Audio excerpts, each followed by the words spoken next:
Hi, my name's Ava, and I'm here today to talk to you guys about how common it is for parents to just compare. We compare babies quite a lot, and it's something very natural, it's very normal. If you have child A and child B, you are going to compare. We're going to compare all sorts of things. So, what sort of things is it that we would often compare, and how is it that babies differ? Now, this is something that is fascinating because babies are so individual and so unique. It's absolutely fascinating. But babies have very independent likes, dislikes, temperament. This sort of milestones are very independent as well. How fast, how slow each child reaches a milestone. It's so independent and it's so unique. And what can we do to sort of stop comparing, stop ourselves from worrying, and just appreciate where your child is and how your child is.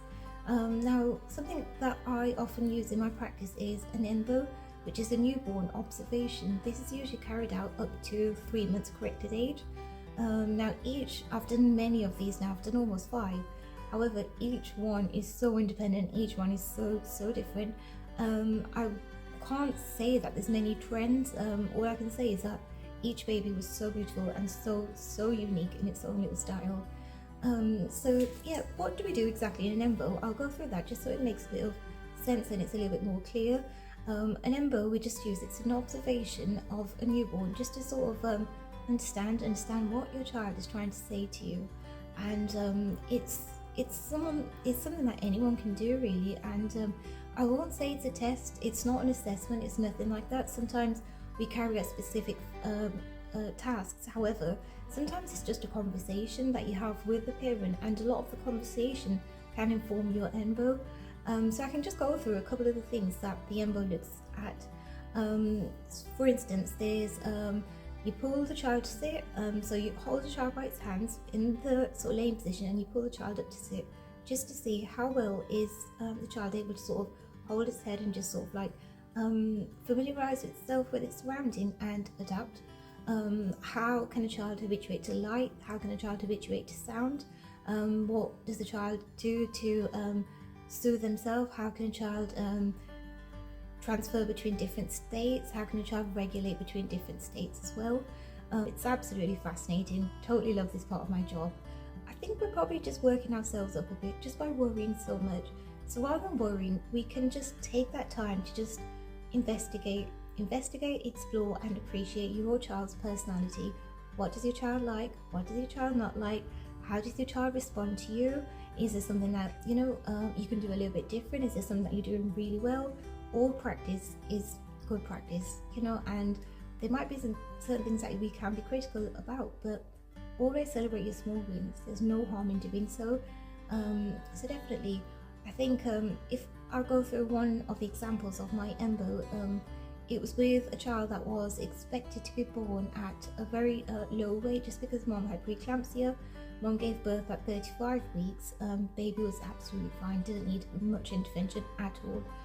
It was absolutely fabulous for what was expected. Baby was expected to be born at a very low weight, require oxygen intervention, but luckily none of this was actually necessary. Baby was doing absolutely well. And no baby is perfect and no ENBO is perfect. Every baby is unique and every baby is perfect in its own little way. The ENBO was fascinating. It was absolutely amazing. We did literally just fly through, and baby habituated to sound very nicely, habituated to colour very nicely. So I use a little ball, it's a red ball, and we just sort of see can child sort of respond to this quite nicely. Does it follow very nicely? I think baby was more interested in his mom, so we did just sort of see if he's looking at mom and then mom was to transfer, can he then follow that line of sight, which he did very nicely. Habituation between many states was fabulous. However, there were some things that were a little bit different to some of the other ENBOs I've done. However, each one was unique, and I was able to give the parent fabulous feedback at the end. I was able to inform the parent that they had a beautiful relationship with the child. They understood the baby's needs very, very well. Baby understood its caregiver, that response very well. So baby knew very nicely that if I am a little bit upset, I can just sort of, I will get a response back from my caregiver. So it was fabulous to see. It was absolutely amazing. So that just brings me to the end of my video, and I'd just like to say you are doing a fabulous job. You really are. Keep doing what you're doing, and you're the expert, and just carry on observing, carry on appreciating, and carry on enjoying your baby.